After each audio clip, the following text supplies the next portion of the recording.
Dear students, हमारा आज का टॉपिक है बायोट-सावर्ट्स लॉ और उसके बाद हमारे पास इसकी 3 एप्लीकेशंस भी हैं।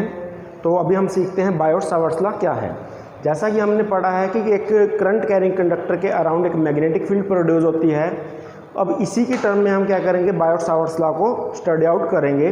बायोट-सावर्ट्स लॉ बेसिकली किसके लिए यूज़ होता है, एक स्मॉल करंट एलिमेंट के कारण किसी पॉइंट P के ऊपर स्मॉल मैग्नेटिक फील्ड को निकालने के लिए यूज़ होता है।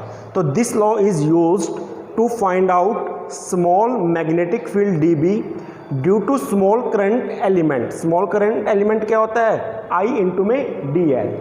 ये सिंपल लेंथ एलिमेंट नहीं, हम इसको करंट एलिमेंट कह रहे हैं। अगर हम dl को आइस फैक्टर से मल्टीप्लाई करते हैं तो उसको कंबाइन को हम क्या बोलते हैं, current element I dl at a point.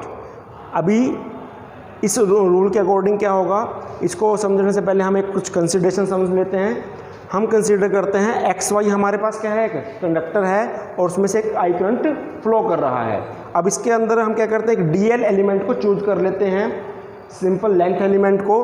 अगर हम इसके साथ आई फैक्टर को मल्टीप्लाई करते हैं तो ये आइडियल क्या कहलाएगा, हमारे पास स्मॉल करंट एलिमेंट कहलाएगा। अब इस स्मॉल करंट एलिमेंट की वजह से पॉइंट P के ऊपर कितनी मैग्नेटिक फील्ड प्रोड्यूस होगी, उसको निकालने के लिए हमारे पास क्या होगा, बायोट-सावर्ट्स लॉ होगा।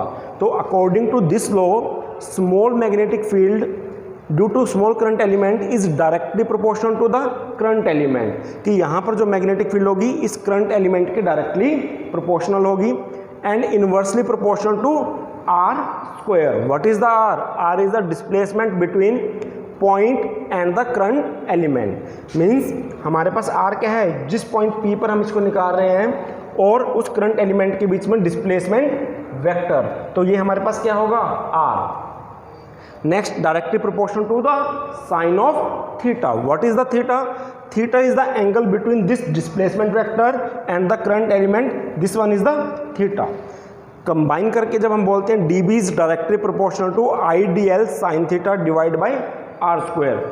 जब हम इस प्रोपोर्शनलिटी साइन को इक्वल में चेंज करते हैं तो हमारे पास यहाँ पर कांस्टेंट लगेगा म्यू नॉट डिवाइड बाई 4 पाई।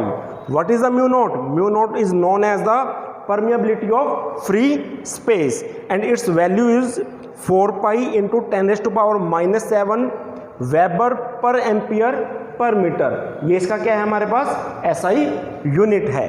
तो ये जो हमारे पास जो बॉक्स में जो हमने रूल लिखा, इसको हम क्या बोलेंगे, बायोट-सावर्ट्स लॉ।